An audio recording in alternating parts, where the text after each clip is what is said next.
So like, who is this book for? This book, I would have ate this up in the 8th grade. I would have ate this. It's the way that Ryle was like, I just saw a kid who got shot, but let me come here, girl. Let me scoop your heart in your body. Like, I just said his name is Riley because I refused for his name to be Ryle. Okay, Hoover. Since this is a casual channel and we can be cool here, I've decided to wear some floral pajamas because it's Lily Blossom Bloom, baby! Just kidding. The whole theme of the book was that it was just very corny, and she owned a flower shop, and I'm wearing flowers in support of her, even though I kind of couldn't stand her. And I just don't want to wear real clothes today. These kind of go with the theme. This is just my personal thoughts because this is a casual channel. If you don't know, hi. My name is Rusenica. I have a casual YouTube channel where I collect casual or monumental things related to, I want to say my life, but they're just life in general, like this book. This book, It Ends With Us, is very interesting. Interesting derogatory, okay? Not interesting like, oh, this is such an interesting book. So I got into this book because of the recommendations. This book is so incredibly hyped up, you know. I'm assuming that most people got into it because of TikTok. I think that there was like a subsection of people that knew of this book before it was hyped on TikTok. Anyways, that's the reason that I went into this. I knew nothing about it. I didn't know it was going to be a romance book at all. I didn't know it was a young adult romance book. I'm trying not to go to young adult type books because I kind of feel like there's an air of just naivete that is related to young adult labeled books. Anyways, no idea. I thought it was going to be like a thriller.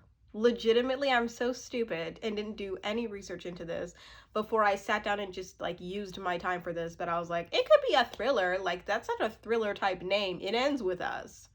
It ends. That's scary. Like, it could be a thriller. So I went into it just like blind, completely blind. Just knowing that people were like, look at this book. Oh my God, this book. Oh my God, Colleen Hoover. We love Colleen Hoover. Only to find out that this book was meant for me maybe 7 years ago. I'm currently 23 years old, but like this just felt very much like something I would find exciting when I was 13. This book to me is something I would have enjoyed had I not ever had any relationship experience ever, and I was just kind of romanticizing about what my first love would be like, or what it would be like to fall in love with somebody and then they turn out to be a little bit bad and abusive. Then we have a child together, and then my childhood crush shows up, and oh, I'm fantasizing about him now all of a sudden. But oh my God, the abuse. Like, now that I'm an adult, I take abuse a lot more serious. I can't stand to read romanticized situations and think that the spice after the abuse, it was like enjoyable to read. Like,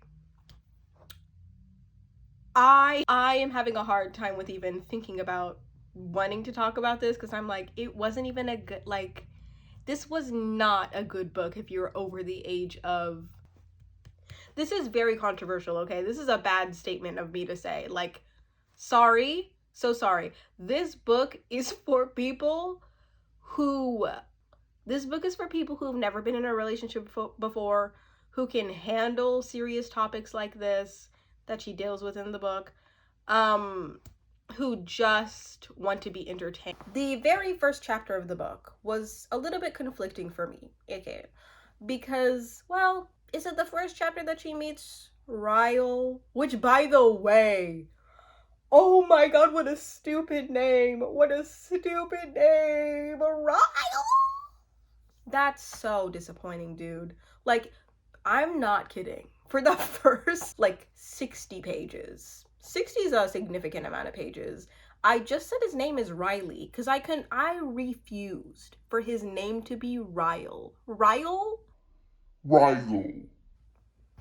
That's so dumb. I think, like, from reading Ryle, immediately I was kind of like, okay, Hoover. Like, okay, Hoover. That's kind of stupid, and I feel like you kind of know it.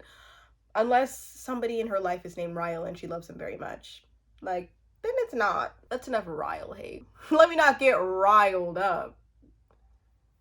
I need to So, upon the first or second chapter, okay, I think I was you know, like, you always want to go into a book really open about it, and you're like, let me not prejudge this. You know, a lot of books start off weird and then they just get better. I did appreciate that we started off with the reader going through something. I love a good trauma introduction. The whole, like, I just got back from my dad's funeral thing, to me started off at a very real point. To me, I was kind of like, okay, cool. So we're getting to know this girl and her sadness. I love a good sad moment. And then we see Ryle come up and they're talking. And to me, immediately, this makes me sound better than I am, because I feel like a lot of people really liked the first chapter and the first meeting between Ryle and Lily Blossom Bloomer Girl, because it was kind of like spicy. But to me, I was like, okay, so the first time that they meet obviously is on like the rooftop, and Lily's in her sad moment and so is Ryle. But immediately I was like, this is gonna be them oversharing, and then obviously you see from them oversharing them getting a little bit handsy with each other. Well, Ryle gets handsy with Lily, which is weird. It's really weird. It makes me ill a little bit, because I was gonna say, this is the part that makes me sound cringe and better than I am.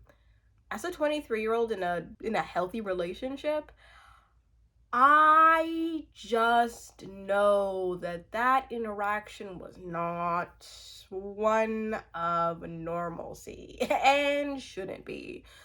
Though it's the way that Ryle, like, was like, I just saw a kid who got shot, but let me come here, girl. Let me soothe your heart and your body. Like, that's unusual. I remember reading it, and I think I was in bed next to my husband, and I was like, ooh, look, they're touching each other. They're touching each other. So I think the excitement of, like, oh my God, look, it's characters touching each other in books. Like, oh my God. Like, but then once you start to realize, like, this is a situation that happened because they're both trauma dumping and oversharing and trauma bonding, that's not healthy. Like, that's odd. What's the thing that they always do? Naked truths. What? That whole concept of naked truths? Please. Uncomfortable to me. Okay, so essentially, I'm just bothered by Ryle and Lily, because I just feel like they're so for each other. And the problem I have mainly with romance books is that it just feels like things this is a hard criticism to articulate, because I want to say it's hard for me to feel like these are real people, and that I want the fantasy to feel real. Like, I want a romance book to be realistic, but at the same time for me to root for them in a fantasy-like way, and for me not to be disgusted by the corniness. But it just was like everything that was happening in this book was just like, I would have ate this up in the 8th grade. I would have ate this up, but it was not appropriate for me in the 8th grade. So anyway, so they trauma dump. We get introduced to Ryle. Initially, when I read like why he didn't want a family or a wife, was because I just want to be a neurosurgeon, and not everybody can be a neurosurgeon, but everybody can have a family. That immediately I was kind of like, you know what, I get that. Like, there are things that I want that I don't feel like a lot of people want out of life, and I kind of want to be unique too. Like, I want to be unique too. I get it, Ryle. I see you.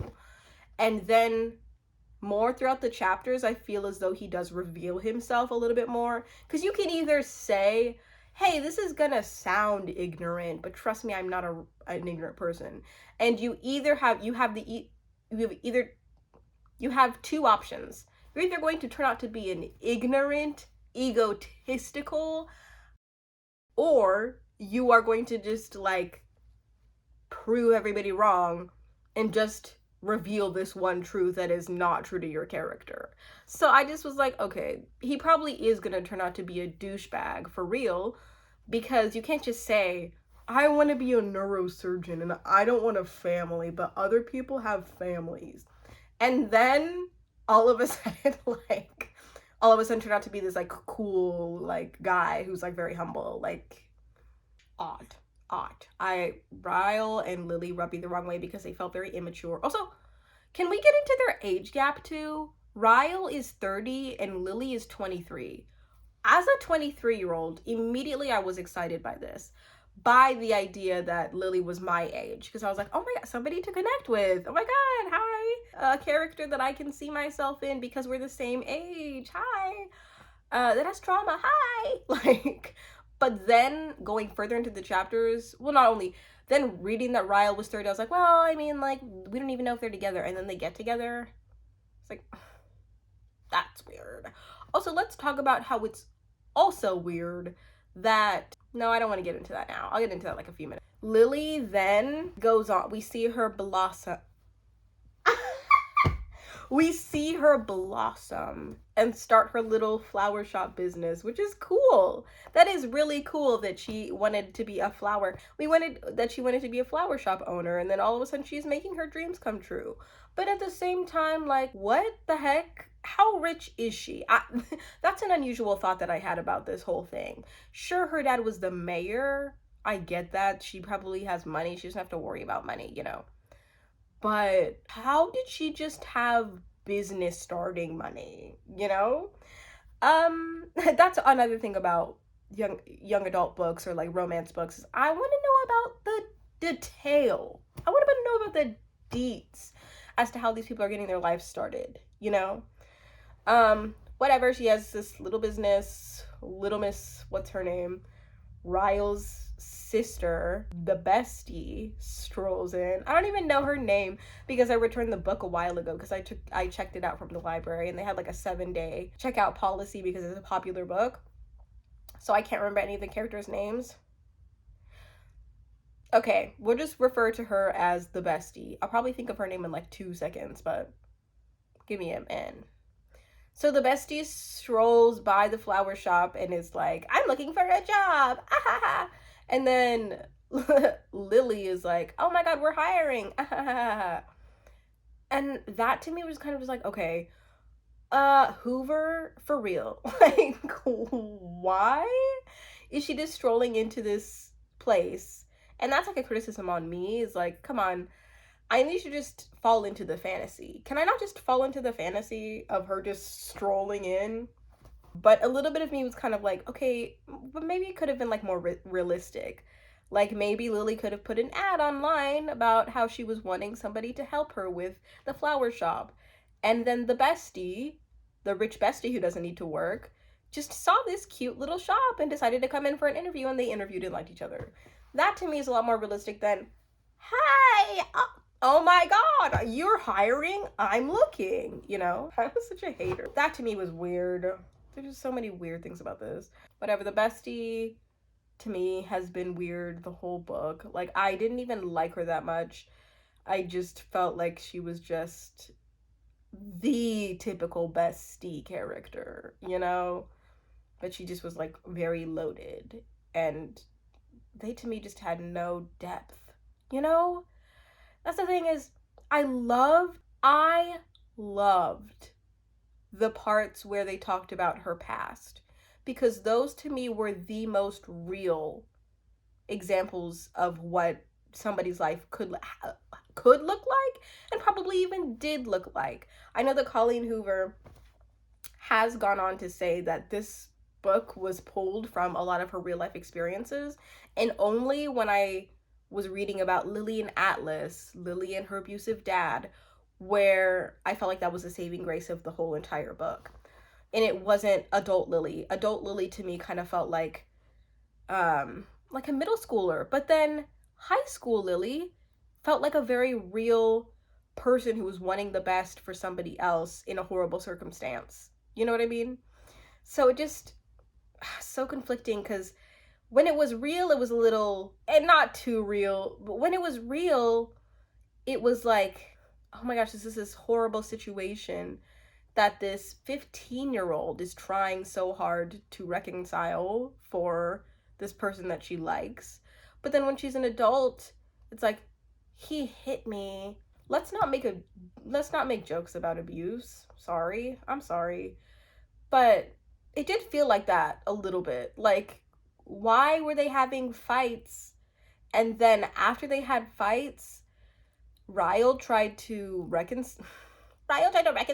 Ryle tried to make up for the fact that he was fighting, being affectionate with her, and then she was kind of just going with it. And I know that that probably is a large theme and a large valid point in abuse, that abusers will often try to downplay or soothe their victims into believing that they mean well and that they're not the actions that were placed upon them, you know? But to me, like, from reading Ryle like hit her or throw her down the stairs or whatever, and then for her to kind of be like, oh, Ryle, I hate that you did that to me, but oh, I just love you so much. I just was so bothered. And I understand that when you're a victim, you probably could even read the book and, what's the word, resonate with it. But to me, as a reader, reading about abuse and then the abuse kind of being like, oh, well, he still loves me. I get that that's real, and that's what a lot of people talk about when they're victims. But then from that, having like sexy, touchy moments, I just hated reading that. I hated it. I tried to skip through it. There's this one YouTuber, Haley Pham, who talks about how she doesn't like books with spice, and spice are like sexy, sensual scenes, I guess, sexy, sensual situations. And at first I was kind of like, okay, girl, like, say you're not sexually liberated without saying you're not sexually liberated, you know? But then reading the spice in this book and reading like the sexual moments between her and Ryle, I was like, I don't want to read a book that's like this, and to like look at them going into very sexual moments after he's abused her, you know? I just tried to skip through it as much as I could. So honestly, I think I will be trying to look at romance books if I ever do again. I'm like a thriller, philosophy, psychology type of a person, I feel, than to read romance books. But if I do look at a romance book in the future, I think that I'll look for a no spice type book.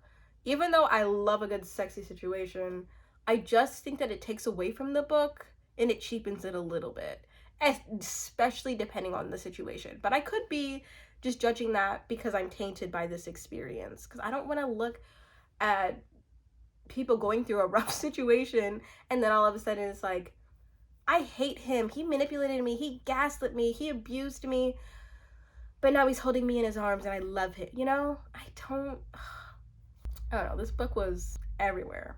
But Atlas, and that's another thing with books that are romance books, there cannot be a character who's 100% good 100% of the time. And when you're looking at romance, it's like there's this one character who we all fall in love with, who we all want to be our boyfriend, and that they just don't have any flaws. But like, let's keep it real. Like, what's his flaw other than him smelling bad because of his circumstances that he couldn't control? Like, let's just say that he's a little bit annoying. Like, I wish Lily could find him like a little bit annoying, you know?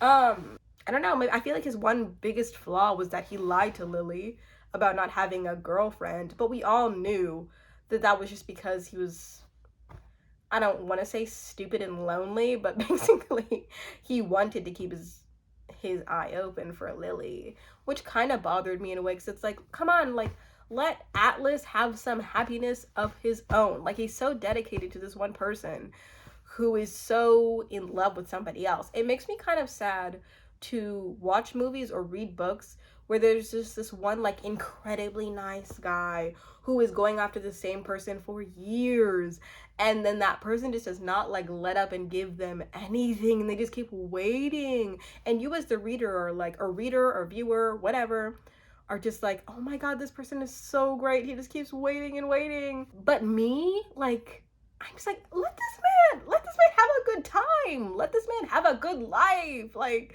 why couldn't Atlas like have his own family? Like, he's such a good man. Like, Lily getting pregnant at the end, that was so annoying. That was so actually upsetting to me. That was so upsetting to me. That to me is just annoying because I hate that it ended off where it's like, oh, they're co-parenting now. I don't want Ryle to have the ability to be near a child as an abuser. I just hated also like any sort of sentiment, any sort of sympathy that went towards Ryle about his abuse. Because I get it is trying to humanize the abuser and the victim, but I'm so annoyed, and so I just have such a problem with us trying to romanticize or humanize the abuser without him putting really in too much effort to apologize. Like, I hated that. I hated that we kept looking at Ryle, and then Lily was like, would you, at the very end, when Lily was like, would you want your daughter to go out with somebody like you? Would you want your daughter to blah, blah, blah, blah? No, we have to get a divorce. I wanted it to be like, would you accept if anybody did this to your sister or your child or your mother? No, that's why you are never going to see this child. I'm harsh, but the abuse that somebody can give you, to me, just can't be. I just feel like there's some circumstances that shouldn't be given grace. And that, to me, Ryle, to me, at 30 years old, dating somebody who was 23 years old, just unexcusable. I just hated that so much. I hate Ryle. I don't think I'm gonna read It Starts With Us. I didn't like Lily Blossom Bloom. She was such the typical, like, I'm Lily Blossom Bloom, I have dreams, and I'm caught in between two guys. One of them is virtually perfect and absolutely does not deserve me as a person because he deserves just better. And then here's my rich best friend who just strolled into work because she just was looking for work. Like, she just was so the typical main character of a romance book. And her hair was red. Why was her hair red? Like, I don't, that's just what I feel. It just bothered me, okay? It Ends With Us, to me, was like a 6 out of 10. Or maybe like yeah, it was 6 out of 10 because the only redeeming factor of it all was Atlas. But at the same time, even Atlas to me was a little bit bothersome because he was too perfect. Like, you can't have that much of a perfect person. And I just have a problem with romance books in that way. You know, I hope you have a good morning, afternoon, or night. And I post anything manifestation, media, or just like journal related, which is just me capturing my realist feelings about any topic that I feel. I talked about my friendship breakup. I talk about what it means to be married young. And I'm going to be covering other books in the future, probably, just because that is media related. And I definitely will be posting a manifestation video. Oh, and then I have like fitness videos every Friday. That's it. Have a good rest of the morning, afternoon, or night.